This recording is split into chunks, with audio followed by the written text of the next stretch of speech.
A'udzu billahi minasyaitonir rajim. Bismillahirrahmanirrahim.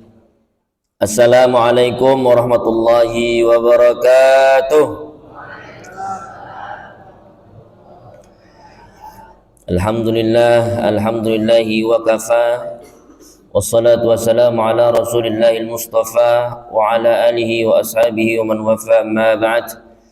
فيا أيها الحاضرون أوصي نفسي وإياكم بتقوى الله فقد فاز المتقون ولا تموتن إلا وأنتم مسلمون. فقال تعالى مذكرا بذلك: أعوذ بالله من الشيطان الرجيم يا أيها الذين آمنوا اتقوا الله حق تقاته ولا تموتن إلا وأنتم مسلمون. صدق الله العظيم. Apa kabar Bapak Ibu-ibu? Sudah melek semua? Sudah bangkit dari kematian? Iya kan, kita sudah bahas bulan kemarin yo. Tidur itu an-naum akhul maut, ya. An-naum akhul maut, tidur itu saudaranya mati. Sudah kita bahas kemarin ya. Makanya kalau kita ada buku namanya Kitab Bidayatul Hidayah, kalau nggak salah, membahas tentang adab-adab akhlak seorang muslim. Akhlak pertama kali yang dibahas itu akhlak apa? Akhlak sebelum tidur. Makanya Bapak Ibu jangan meremehkan tidur. Tidur asal tidur, tidur nggak pakai baju, tidur cuman nggak berwudu dulu. Karena hati-hati Bapak Ibu, ya. Orang akan mati sesuai dengan kebiasaannya. Maka kalau kebiasaannya baik, insya Allah mati dalam keadaan baik. Kalau terbiasa gawe tidak benar, kira-kira matinya baik atau buruk? Buruk. Ada orang mati saat sholat, ada orang mati saat ngaji, ada. Maka mudah-mudahan kita semua yang hadir di sini mati dalam keadaan husnul khotimah. Amin amin ya rabbal alamin. Mungkin pembahasan kita bukan akhlak tidur, tapi sedikit saja kita korek masalah akhlak tidur, ya. Paling tidak Bapak Ibu semuanya berwudu ya, pastikan sebelum tidur itu berwudu. Berwudu dalam tidur itu bukan masuk pasal fikih. Kuulangi, berwudu dalam tidur itu bukan masuk pasal fikih. Jadi kalau misalkan Bapak Ibu yang terutama yang sudah berkeluarga, Ustaz, kaki aku wudu, tidur seranjang dengan istri, kemudian bersentuhan batal wudu. Daripada wudu batal, lama aku udah wudu. Betul atau salah itu? Atau ada orang mungkin bapak ini hobi berwudu, menjaga wudunya. Akhirnya gara-gara wudu tidur seranjang dengan istrinya, tidak mau dempet-dempet dengan istri. Sana. Aku hilang wudu, sana. Kaki batal wudu aku ini. Aku pengen tidur dalam keadaan suci. Betul atau salah itu? Lagi-lagi wudu dalam tidur itu bukan pasal fikih, kecuali sholat. Kalau sholat, wudhu itu bagian dari fikih, gitu. Jadi kalau mohon maaf bersentuhan, kalau kita mazhab Syafi'i bersentuhan, ibu bahkan bapak ibu yang suami istri bersentuhan itu batal. Gitu. Jadi kalau mau sholat sentuhan tidak sengaja atau sengaja, maka harus wudhu lagi. Tapi kalau tidur tidak usah, tidak usah. Karena itu masuknya dalam pasal akhlak. Karena kalau bicara wudu itu masuk dalam kategori pembersihan Bapak Ibu. Kalau Bapak Ibu buka kitab-kitab fikih, pasti pembahasan pertama itu tentang pembersihan. Pembersihan itu kalau dalam bahasa Arab ada 3. Nazafah, toharah, tazkiyah. Apa? Satu, yang pertama nazafah, 1 2 3, nazafah. Yang kedua toharah. Yang ketiga tazkiyah. Ini beda-beda. Yang pertama nazafah. Nazafah itu kebersihan fisik, badan, wajah, masjid, rumah, itu nazafah. Jadi kalau Bapak Ibu nyapu, itu Bapak Ibu kalau dalam bahasa Arab sedang melakukan kegiatan nazafah, pembersihan fisik. Yang kedua ada namanya toharah. Apa? Toharah. Bapak Ibu mungkin ada yang guru ngaji di sini ngajari fikih, betul? Babnya namanya toharah. Kalau toharah itu 2 yang dibersihin. Yang dibersihin fisik, yang kedua batin. Bapak Ibu makanya kalau dalam toharoh, misalkan sholat, ini kita kan bahas sholat kesepakatannya Pak Yus Misalkan sholat kok belum khusyuk, bisa jadi saat toharoh yang dibasuh cuman fisiknya batinnya tidak dibersihkan. Ya, sering Bapak Ibu sholat tapi nggak khusyuk Allah. Sebelum takbir tidak ada muncul pikiran apa-apa. Saat takbir Allahu Akbar, tiba-tiba yang tidak mau diingat muncul galau. Bon utang muncul, jemuran belum diangkat muncul, sendal ini, motor di depan belum dipakai kunci ganda muncul, galau-galaunya muncul. Itu kenapa? Karena setan itu ada spesialisasinya. Ada banyak macam setan Bapak Ibu, ada banyak macam setan, Setan ada namanya setan spesialisasi sholat, ada setan spesialisasi sholat, ada setan spesialisasi wudhu. Setan spesialisasi sholat ini dia beroperasi mulai bertugas saat orang itu takbir.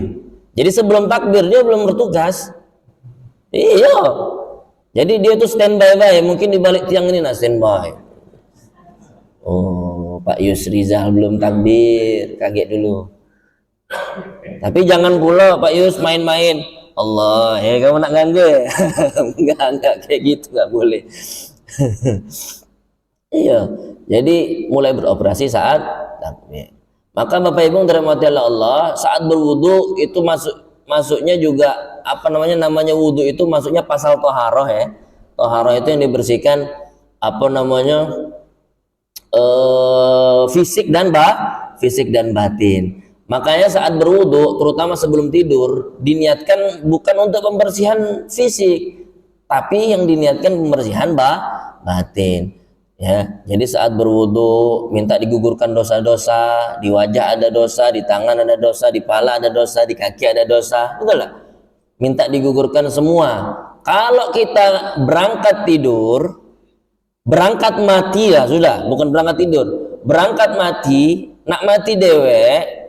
Mudah-mudahan seandainya kalau kita tidak dibangunin lagi saat kita mati, mudah-mudahan kita mati dalam keadaan sudah diampuni dosa-dosa kita dari ujung kepala sampai ujung kaki. Jelas sampai sini Bapak Ibu? Jadi kan enak kalau mati berwudu, niatnya juga bukan niat pembersihan fisik, tapi pembersihan batin. Kalau Bapak Ibu mati, alhamdulillah.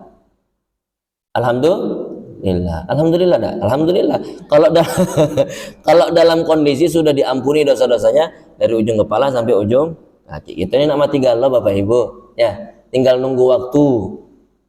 Bisa jadi Bapak Ibu duluan, aku terakhir. Atau kebalikannya, aku terakhir, Bapak Ibu duluan. Tinggal pilih antara dua itu. Pilih yang mana Pak? Bapak ini kan lagi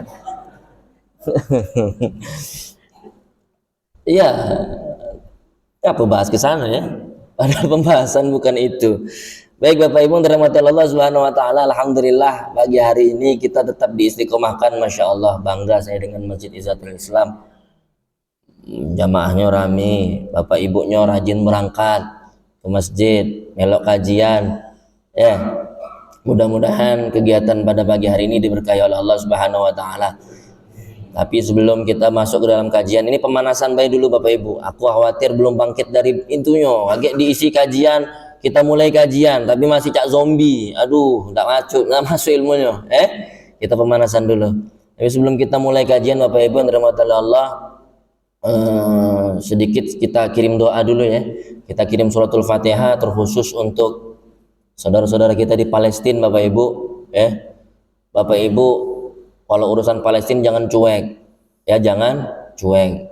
Kami kemarin dari Sekolah Islam Sofia sempat keliling-keliling sampai ke kalangan belakang itu. Aku agak sedih, ada ibu-ibu dengar kabar ada ibu-ibu ngomong saat kami ngajak untuk berdonasi, tiba-tiba ngomong kayak ini, Palestina dari dulu itulah. Iya, dari dulu itulah. Oh, aku tanya, karena saya pulang duluan. Saya jam setengah 11, saya setengah 11 balik duluan, nggak sampai ikut ke kalangan karena aku ada ngisi khutbah Jumat di Talang Keramat, ya, takut ini nggak nyampe kaget. Jadi aku pulang duluan dapat. Terus oh, ibu tadi ngasih enggak? Tidak lah Ustaz, jelas. Jadi dari dulu Palestina itu itulah. Itu apa namanya? Nauzubillah summa nauzubillah. Minimal kalau kita tidak mau apa ya, susah Bapak Ibu kalau nak disebut peduli untuk Palestina ini. Karena kepedihan mereka itu jauh lebih berat daripada kepedulian kita. Minimal Bapak Ibu kalau urusan Palestina jangan cuek. Apa? Jangan cuek tuh. Sekitar tahun 40-an mulai dijajah, berkurang sedikit demi sedikit demi sedikit. Sampailah sekarang tersisa dua bagian negara. Ada namanya Gaza sebelah kiri kalau dalam peta, ada yang agak di tengah-tengah sedikit namanya West Bank. Mana yang paling banyak konflik, di Gaza atau di West Bank? Di Gaza. Gaza itu anggaplah HP nih. Gaza itu ya. 1, 2, 3, kalau nggak salah terbagi 5 sampai 6 kota itu. 1, 2, 3, 4, 5, 6. Di bawah ini Mesir, oke? Pertama kali diserang bagian utaranya diserang. North Gaza namanya, Gaza Utara diserang. Tembak, dur, habis. Orang-orang lari ke bawah. Diserang lagi, dur, diserang lari ke bawah. Dur, diserang lari ke bawah sampai tersisa kota terakhir. Itulah namanya kota Rafah sekarang. Siswa terakhir Bapak Ibu. Yang lainnya sudah, kalau Bapak Ibu nyingok sekarang di sosmed itu warna kotanya itu abu-abu kalau. Paham enggak abu-abu? Maksudnya kenapa abu-abu itu? Sudah habis diserang. Kemarin kalau nggak salah ada informasi kan, Sesumsel padam listrik, betul? Padam listrik, padam banyu juga enggak? Padam banyu. Padam listrik, padam banyu. Di Patra berapa lama itu?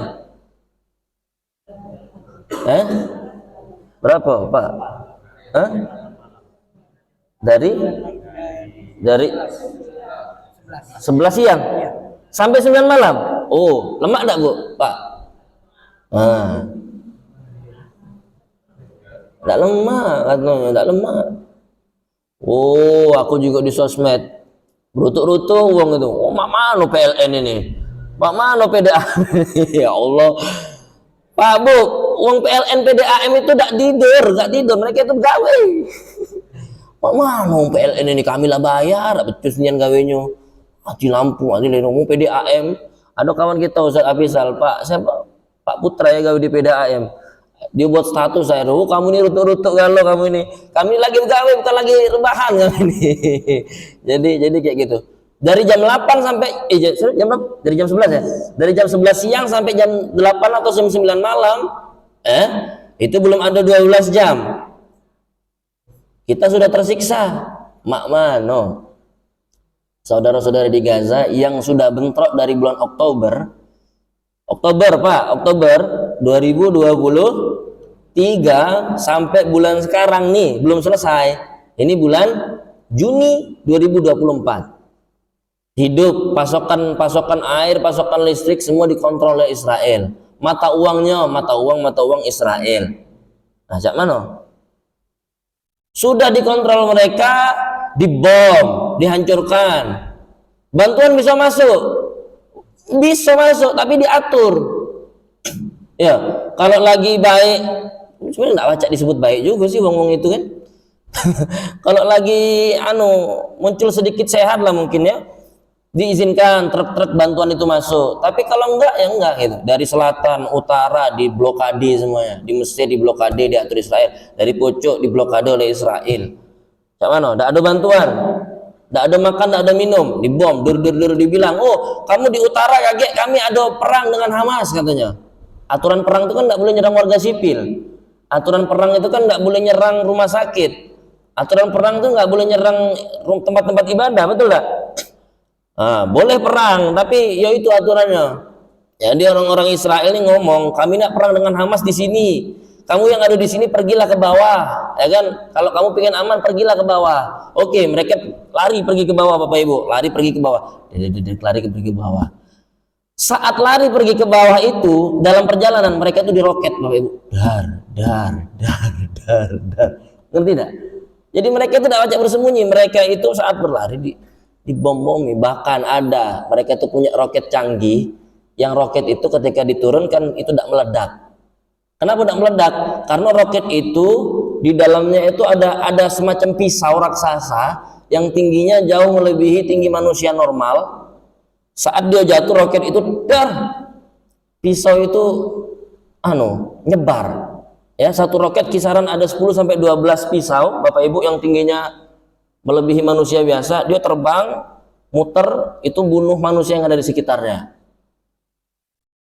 Nah, sampai saat ini yang aku jelaskan ini belum ada apa-apanya, Bapak Ibu.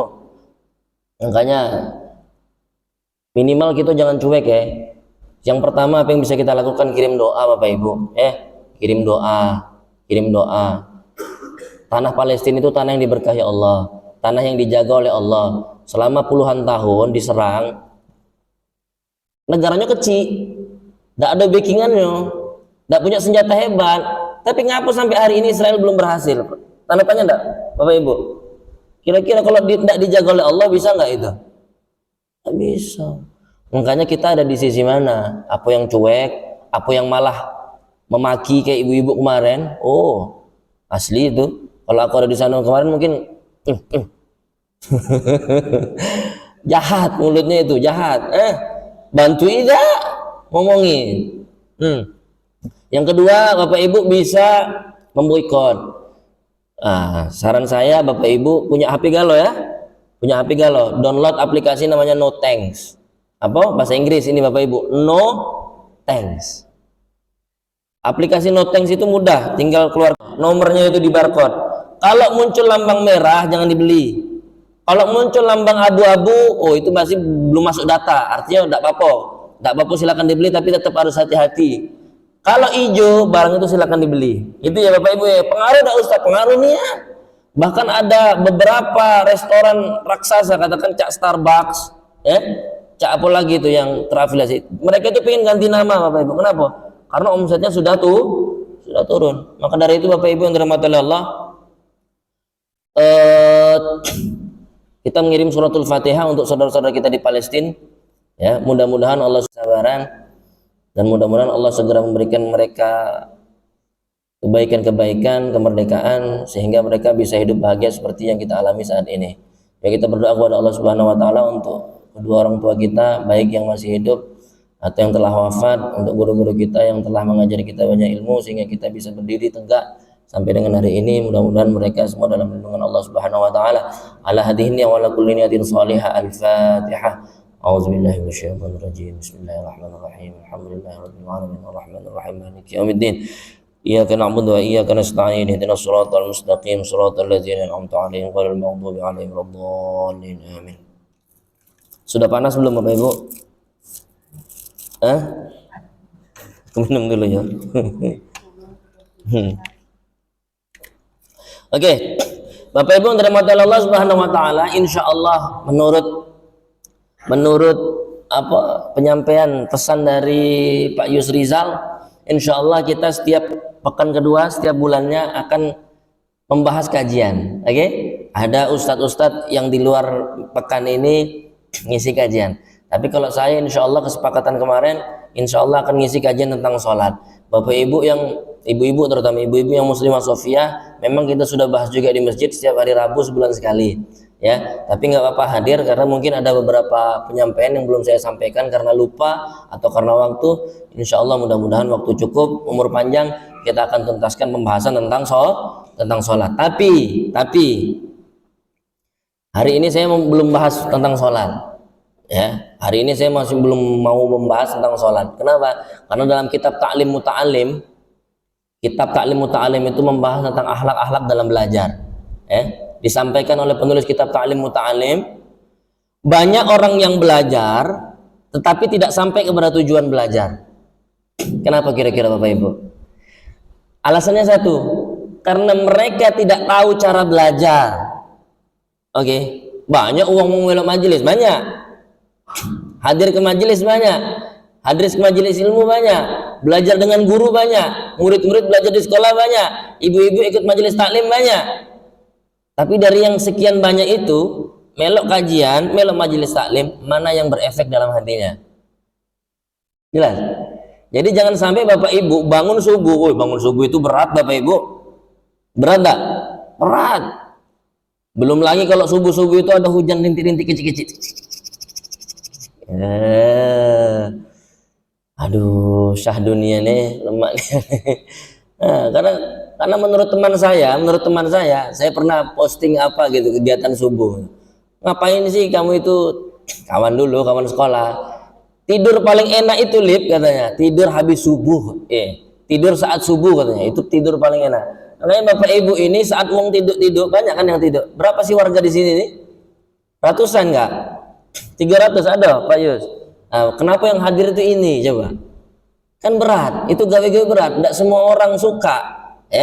Maka hati-hati, sudah melakukan kegiatan berat tapi tidak dapat hasil, nauzubillah summa nauzubillah. Orang yang mau ikut berperang, orang mau ikut berperang, Bapak Ibu kalau berangkat berperang berani tidak? Hari ini, ayo semuanya warga-warga Patra, kita berangkat ke Palestina, kita berperang, kita berjihad di jalan Allah, berani tidak? Pasti agak ragu-ragu dikit kan? Kenapa? Karena Bapak Ibu belum tahu cara berperang.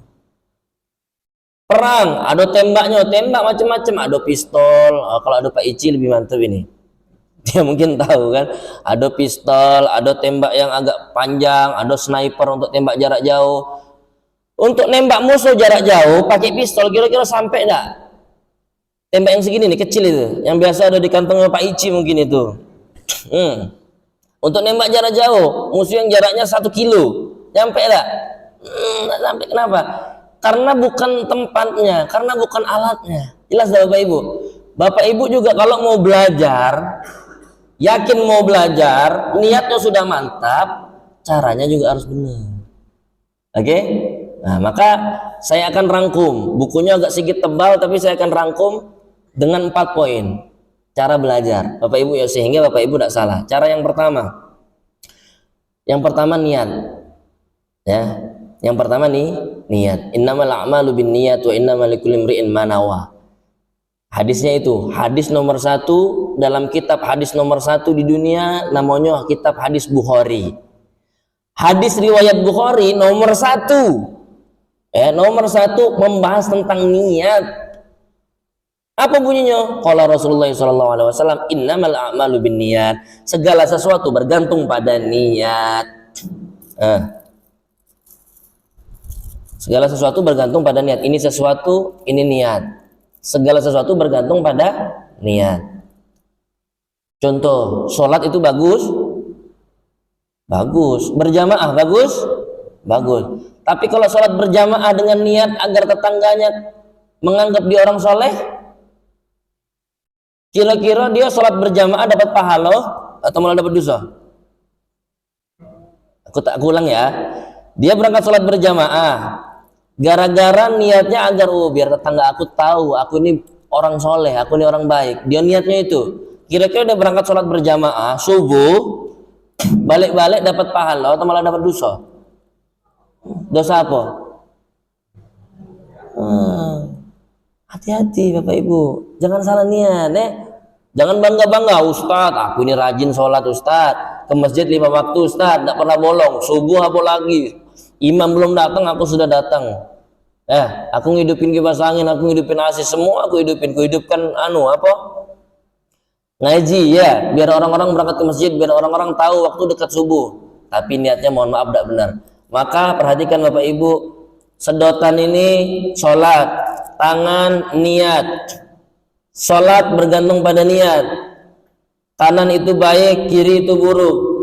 Kalau tangan aku bergerak ke kiri, kira-kira sedotan belok ke kiri tak? Belok ke kiri tak? Belok ke kiri. Maka dari itu Bapak Ibu yang dirahmati Allah, jangan salah niat. Jangan salah niat. Hati-hati, pekerjaan yang baik tidak diikuti dengan cara yang benar, tidak diikuti dengan niat yang benar, maka dia berubah sifatnya. Bapak Ibu, sholat mengundang pahala itu ada syaratnya. Ulangi, sholat mengandung pahala itu ada syaratnya. Kalau tidak sesuai syarat-syaratnya, bisa jadi tidak dapat pahala niat. Masih bersyukur tapi tidak dapat pahala niat. Malah yang lebih bahaya, pahala tidak dapat, dosa yang dia dapat. Karena apa? Karena caranya salah. Begitu juga dengan belajar. Kalau belajar caranya tidak tepat, hati-hati. Diawali dari niatnya salah. Bapak Ibu hati-hati, berangkat ke majelis dalam tanda kutip karena alasan tidak lemak dengan uang, itu riaknya datang sebelum melakukan pekerjaan. Ulangi ya, riak itu bisa datang sebelum, saat, sesudah. Kapan terjadi saat sebelum? Sebelum itu Bapak Ibu berangkat ke majelis, berangkat ke kajian, berangkat sholat hanya karena tidak lemak dengan tetangga, tidak lemak dengan Pak Yus. Serius saya bilang, aduh, tidak lemak lagi, aku tidak hadir. Itu riaknya datang sebelum melakukan pekerjaan. Hati-hati.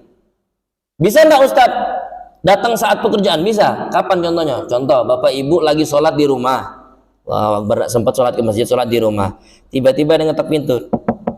Assalamualaikum. Wih, ada kawan aku nih. Awalnya Bapak Ibu nak sholat, nak baca Quran surat Al-Ikhlas. Qul huwallahu ahad, Allahu samad, lam yalid walam yulad walam yakul lahu kufuwan ahad. Tapi ada kawan yang ngetok pintu, laju ganti. Kawan aku Al-Ikhlas ini. Kita baca surat agak panjang, ya. Kita baca Quran surat Ad-Duha. Biar kawan aku tahu, aku ini hafal juga surat Ad-Duha. Diganti. Wad-duha wal-laili. Itu riaknya datang saat mengerjakan sebuah pekerjaan. Sebelumnya ikhlas, saat mengerjakan ikhlas. Ada lagi Bapak Ibu, tetap harus menjaga diri. Kapan? Bisa terjadi setelah melakukan pekerjaan. Kapan contohnya? Sedekah contohnya. Saat melakukan sedekah, ikhlas. Sebelumnya ikhlas. Tapi saat selesai bersedekah, ketahuan oleh kawannya. Oh, kemarin kamu sedekah ya? Masya Allah. Arsitek yang paling hebat yang mana? Yang bisa mendirikan sebuah bangunan tanpa menulis? Ada? Ayo ditantang, sini ada arsitek Bapak Ibu.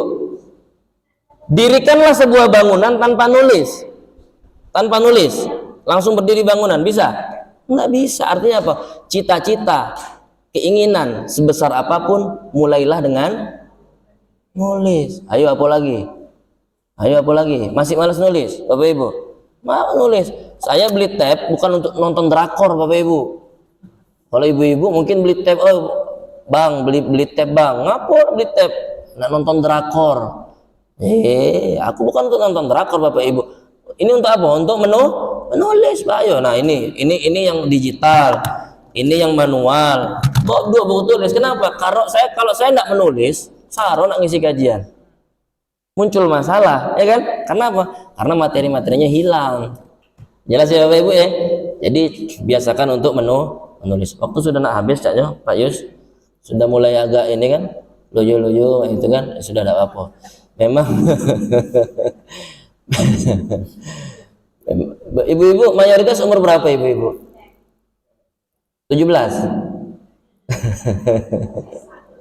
At-ta'allum fi sighar kan naqsy 'alal hajar. Belajar di waktu kecil seperti mengukir di atas batu. Ya kan? An-naqsyum fi at-ta'allum fil kibar kan naqsy 'alal ma. Belajar di waktu tua seperti mengukir di atas air, mungkin di atas banyu. Seandainya bisa, itu sulit, ya Bapak Ibu ya. Lemak pelan-pelan, tidak apa-apa, mudah-mudahan tapi nyampe. Tapi kalau sudah nyampe cak ini bulan depan jangan lupa lagi bawa buku tulis. Tapi Ustaz, aku tidak punya buku tulis, aku tidak usah melok kajian. Nah, itu tidak usah terbalik juga, ya tidak apa-apa. Silakan hadir kajian. Aku cuma ngasih saran, Bapak Ibu boleh percaya, boleh tidak, boleh mengerjakan, boleh tidak. Ini apa yang saya ketahui dari ilmu saya yang sedikit. Mudah-mudahan ini menjadi keberkahan dan kebaikan untuk kita bersama. Silakan saya kembalikan kepada Pak Yus. Kalau ada Bapak Ibu yang ingin bertanya, saya tahu jawabannya, saya jawab. Tidak tahu jawabannya, aku bawa kajian yang akan datang. Gitu ya. Silakan.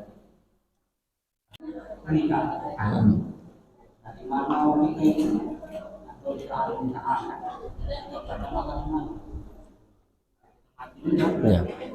Oke, sudah. Itu singkat dulu, Pak. Oke, Bapak siapa namanya? Bapak Umar Toto. Bapak Umar Toto, makasih pertanyaannya Pak Umar. Pak Umar bertanya, Ustadz, tadi kata Ustadz tidur sama dengan mati. Jadi kalau kita lagi tidur, kita itu ada di mana? Nah, itu kan Pak Umar. Menurut para ulama, ada ulama yang berpendapat bahwasannya kita tidur, saat tidur kita berada di alam mimpi.